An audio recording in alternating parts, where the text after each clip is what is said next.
Hello everybody, this is a video on how to disassemble your Crosman 10.77 repeat air rifle.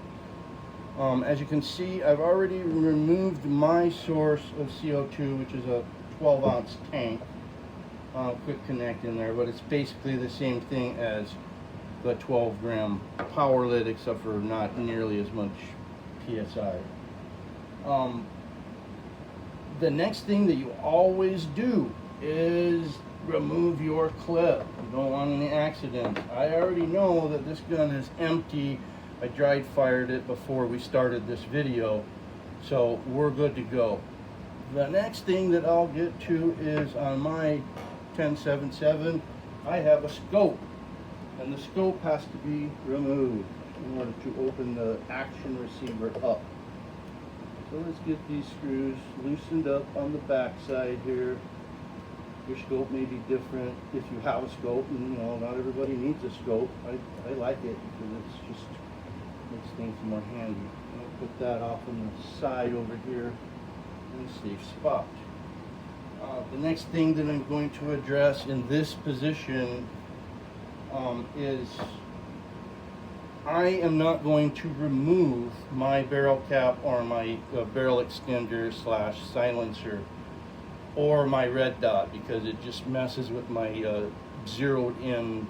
I got it zeroed in. If I go to put it back together, all I got to do is put it back together, leave that there, and it's zeroed in.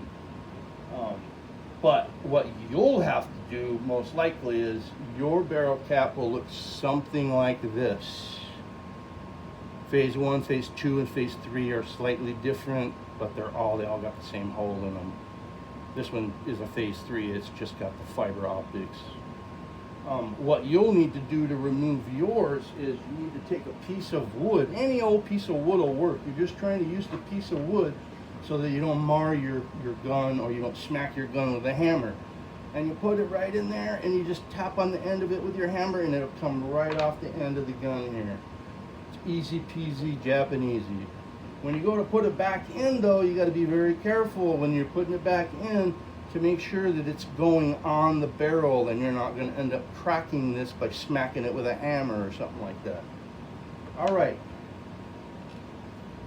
The next thing that we're going to do is take the screws out of the bottom of the stock, so that the action receiver and barrel and all of the parts inside the action receiver can just be removed. So the first screw here goes into your barrel band. It's a machine screw, so be careful when you put it back in not to cross thread it. That's happened before to many of people. This screw here that goes into your action receiver through the stock it's kind of like a wood screw, but really they call them plastic screws. They're made for plastic. I always try to put them in the same order I took them out in, because you never know. Manufacturers nowadays, screw might be just slightly different, and then you end up wearing out the hole in your action receiver, and then you got to fix that. Okay, the third screw that holds it in is the same way. It's the same plastic screw made for plastic. And I'm putting it over here in the same order I took it out. Now,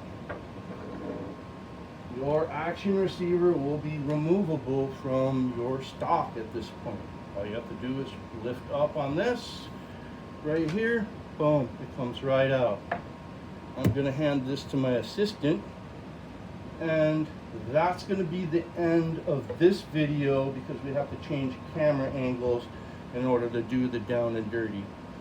Thank you for tuning in. This is the end of video 1.